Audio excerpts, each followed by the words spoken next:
Education کے ساتھ ساتھ جو ہمارے چیلنج ہے، سوشل چیلنج جو ان چیلنج کے ساتھ لڑنے میں مدد کر سکیں، بجائے اس کے کہ ہم انسٹیٹیوشنس کی کمی، فیسلٹیز کی کمی کی وجہ سے جو مورل ڈیگریڈیشن ہوتی ہے سوسائٹی میں، وہ مورل ڈیگریڈیشن ہونے دے۔ بہتر ہے کہ ہم انسٹیٹیوشنز اور فیسلٹیز کے ساتھ کو بنا کے ان سوشل چیلنج کے خلاف لڑ سکیں۔ آپ نے منشیات کے بارے میں دیکھا ہوگا کہ اس سوسائٹی میں جنرل جموں کشمیر ایک بہت بڑا چیلنج ہے۔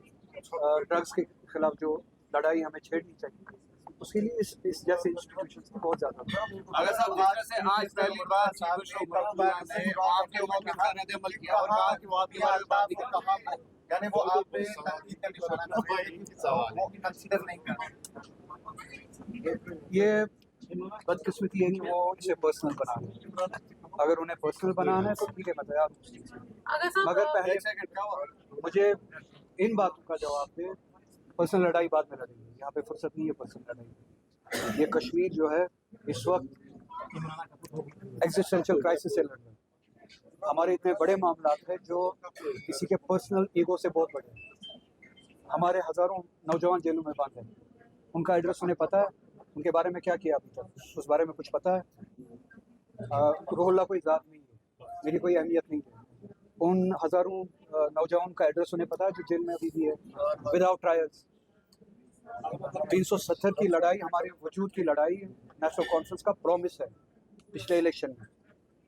میری ذات کی کوئی حیثیت نہیں ہے۔ اس قوم کو اس تشخص کی لڑائی کے لیے جو وعدہ دیا گیا تھا، اس ایک سال میں ہم نے وہ کہاں پہ شال اور گلدستوں میں بیچ کے کھائی ہے وہ لڑائی؟ اس کا ایڈریس ہے ان کے پاس۔ 2024 میں یہ وعدہ کیا گیا کہ 5 سال میں ہم 1 لاکھ نوکریاں دیں گے۔ وہ ایڈریسز کیا مجھے کوئی دے سکتا ہے کہ جو 20,000 نوکریاں پچھلے 1 سال میں لگی؟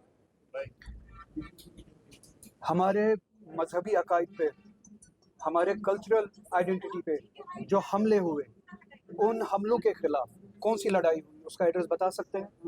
کیا اس آسمان پہ وہ ہے جہاں پہ وہ لڑائی لڑنی ہے، یا زمین دوز کر دیا ہے ان وعدوں کو جو ہم نے الیکشن سے پہلے لوگوں کے ساتھ کیے؟ ان سوالوں کا جواب ہمیں، اور یہی سوال رہیں گے۔ میری ذات کوئی نہیں، اگر کسی کو اپنا ایگو ایشو بنانا ہے وہ میں اس لیول پہ بھی لڑوں گا، مگر میری ذات کی کوئی امپورٹنس ہی نہیں، ظہور اللہ کی ذات کی کوئی امپورٹنس نہیں، کسی اور کی ذات کی کوئی امپورٹنس ہی نہیں۔ امپورٹنس ہے اس امید کی، اس ایجنڈا کی، اس ریسپانسبلٹی، اس مینڈیٹ کی جو لوگوں نے ہمارے ہاتھ میں دیا ہے۔ ان وعدوں کا ایڈریس کیا ہے؟ کیا ان کو پہچانتے ہیں؟ وہ لڑائی کہاں پہ ہے اس کے بارے میں بتائیں۔ وہ ہزاروں نوجوان جو جیل میں ابھی بھی بند ہیں، ان کے لیے 1 سال میں کیا کیا ہم؟ ان کا ایڈریس مجھے بتائیں۔ لیکن اسی طرح سے بہت سارے ایشوز ہیں جن کو لے کے ہم بات کر رہے ہیں۔ کسی کو یہ ذاتی مسئلہ بنانا ہو بنا لے، مجھے اس سے کوئی فرق نہیں پڑتا۔ لیکن آپ کو نہیں لگتا ہے کہ یہ ایک موجب بنے گا آپ کے، جس طرح سے آج سی ایم نے بھی کھل کر بولا، تو نیشنل کانفرنس سے علیحدگی کا آپ کے لیے موجب؟ دیکھیے، جو اپنے اصول سے علیحدگی کے راستے پہ چلتے ہو، مجھے ان کے بارے میں کیوں فکر کرنی ہے کہ میری ان کے ساتھ علیحدگی ہوگی یا نہیں؟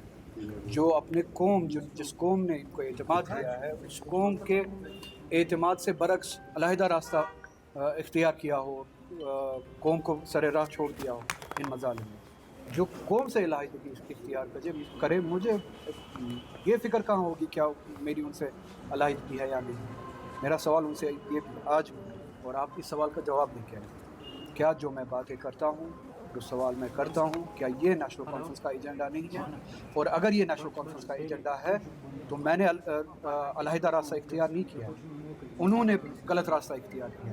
تو اگر کسی کو اپنی جگہ سے دور ہٹنا چاہیے، اترنا چاہیے، معافی مانگنی چاہیے، وہ انہیں مجھے اگر صاحب مجید لارمی نے آپ کی ذات کے لیے ووٹ دیا، کیونکہ وہ جو کہہ رہے ہیں کہ ہم نے اگر صاحب کو دے کر ووٹ دیا، اب اس کے بارے میں ہم دیکھ رہے ہیں کہ نیشنل کانفرنس کے ڈپٹی سی ایم یا ایم ایل اے، دیکھیے وہ عوام کا بڑا پن ہے، لوگوں کا بڑا پن ہے، محبت ہے میرے لیے، وہ اس طرح کی باتیں کرتے ہیں، مگر میرے لیے کسی نے ووٹ نہیں دیا۔ لوگوں نے اپنے وجود کے لیے ووٹ دیا، اپنی لڑائی کے لیے ووٹ دیا، اپنے مستقبل کے لیے ووٹ دیا۔